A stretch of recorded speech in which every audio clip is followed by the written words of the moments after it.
G'day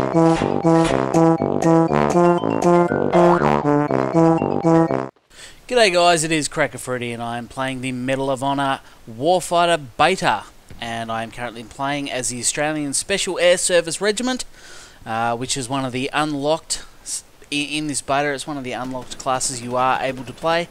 Now the rifle that they use is the M14 EBR, which is basically comprised of an M14 service rifle with the Sage EBR tactical chassis system. So that's basically the gun that we start with. As far as the gun goes, it's a little sluggish. The reload time is horrendous on it, and it does seem to be taking quite a few rounds to take people down. However, just on that topic, there does seem to be a server browser in Medal of Honor, which is good, something that Battlefield 3 has, but games such as Call of Duty do not tend to have. Now, I didn't play the original Medal of Honor, or the Medal of Honor 2010, so I'm not sure if that happened or not, but this one does. I think that's good. It's not actually up and running yet. It looks like something that will be unlocked with the full game, but it's still there. I had a bit of a look through it. The only thing was that the servers that seem to be online for this beta are EU and US based, which is probably fantastic for the majority of people who will play this game. However, for myself and my fellow Australian, New Zealand and Southern Hemisphere counterparts, it's not that fantastic. I think the best ping I could get was 2 out of 5 bars, which would also be leading to me having to put a lot more rounds in people. Not to mention the fact that when you do come up against a head-on-head combat situation, I tended to lose, regardless of if I shot first or not. Or, in fact, people might even just appear out of nowhere after I'm dead. But anyway, moving on. The next point I would like to touch on is that I am coming across from the PlayStation. I play Battlefield 3 on the PlayStation, so when I picked up the Xbox controller, it's fair to say that my skills needed some improvement. When I first loaded this game up, the sensitivity was fairly low on it. I didn't enjoy that. I do run the sensitivity fairly high on Battlefield 3. So I cranked it up on this to a point that felt quite nice.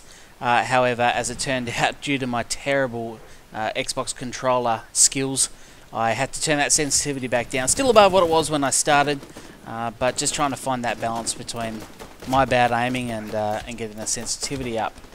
In fact, I'm giving you a very good example right here of how bad my aim is. Thankfully, that guy's aim was even worse because even after a full clip of the pistol round, I was able to pop back around the corner and put him down, which was good. Okay, so I'll quickly run through all the classes now. As I stated, I am playing as the Australian SASR Assaulter class, which is a medium-speed operator who holds a secondary grenade launcher, and it just says useful when enemies are clustered together. That's fairly obvious. Moving on to the ROKN, which is a Korean UDT/SEAL sniper. Fairly obvious what snipers do: long-range accuracy and full auto sidearm, which is really quite a handy complement to that. Next, you've got the Russian Spets Grouper, which says that whilst being the slowest operator, their demolition class is heavily armoured and can resist blasts that would kill weaker classes. Explosives are planted and disarmed faster, and they also have ballistic armour, which will shield from the enemies better. Moving on to the German KSK Heavy Gunner, which says a high rate of fire and large ammo supplies make the Heavy Gunner a welcome addition to any fire team. Then we have the Swedish SOG Pointman. So it says not only fleet of foot, the Pointman operator can unleash high-powered ammunition on the enemy. 3 rounds have more kick, create more damage, and can even drop a demo class operator when his ballistic armour is active.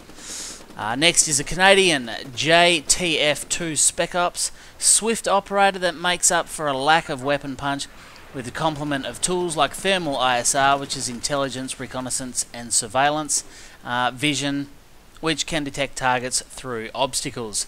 Pretty handy little addition. And that's all the classes. The way you go about unlocking those classes is to simply level up, and as you go, you do unlock the classes. I've started to unlock them, not got them all yet, but I am going to be bringing some more videos with a demo of each of those classes, so you can have a look. Now, while I was banging on about the classes there, you might have noticed that I did change fire rate. It is something they've borrowed from Battlefield 3. You can hit down on the directional pad, and certainly with this particular rifle it changes it from full auto to single fire, so that can come in handy if you're trying to aim down sights and pick targets off from a long range. However, in a game like this, which is quite action packed and it's always on the go, I think you're almost probably better off sticking to the full auto and just burst firing it, letting off 3 or 4 rounds at a time, trying to get them on target, because the difference is you might pick that target off at long range, turn around, there's someone behind you, and unfortunately you've got a single shot to try and kill them with. Okay, now this particular game's only about my 4th game in, so I'm not really in a position to give any final verdicts or anything like that. There is a few bugs and a few glitches, things I will talk about in upcoming videos. One such problem I have noticed is that spawning is a bit of an issue at the moment. It seems to whack you in front of everyone, but as I say, I will discuss that in an upcoming video. Now, I hope you enjoyed the video, and if you did, do feel free to give it a like, hit subscribe. I will be posting more Medal of Honor beta footage, and obviously I've also pre-ordered the game, so there should be some game footage coming up. Thanks again for watching. I hope you enjoyed this video, and I will see you next time.